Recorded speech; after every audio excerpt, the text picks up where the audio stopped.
Bonjour frères et sœurs et merci de votre fidélité. Jésus est tout entier livré à la mission reçue de son Père. Devant la maladie, la détresse, la misère des personnes enchaînées par le mal, il sort. Il se met en route, parle et agit. En lui se révèle le cœur du Père, ce cœur divin qui veut la vie pour chacune et chacun. C'est à ce cœur que Jésus puise longuement dans la prière bien avant l'aube. Ces journées sont toutes consacrées au bien. Il relève les affligés, manifeste la miséricorde, guérit du péché et libère de tout ce qui opprime l'être humain, qu'il s'agisse du corps, des liens sociaux ou des blessures intérieures.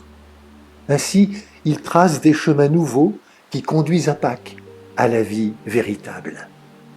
Comme l'écrit sœur Catherine de Coster, Jésus sort et fait sortir. Il sort de la synagogue de Capharnaüm, puis de la ville pour aller au désert.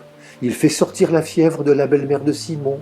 Il fait sortir les malades de chez eux et les esprits mauvais de notre humanité dont il a revêtu la chair.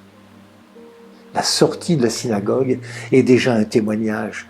Elle montre que la mission de Jésus dépasse le cadre religieux pour rejoindre l'humanité dans toutes ses dimensions de sa vie. Son lieu de vie, ses relations, son corps, ses souffrances. Les paroles et les guérisons de Jésus sont des signes de vie, des victoires sur les forces du mal qui accablent les plus pauvres. Pourtant, Jésus ne se laisse jamais envahir. Il alterne le silence de la prière et la présence aux pauvres, aux malades et aux pécheurs. Cette respiration spirituelle révèle qu'il n'y a pas de mission sans contemplation, ni d'action juste sans prière. Et voici que le Seigneur nous appelle à notre tour. Allons ailleurs.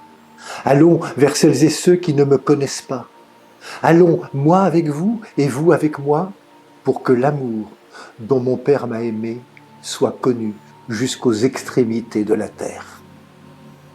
Bonne journée à toutes et à tous. Prenez bien soin de vous et des autres.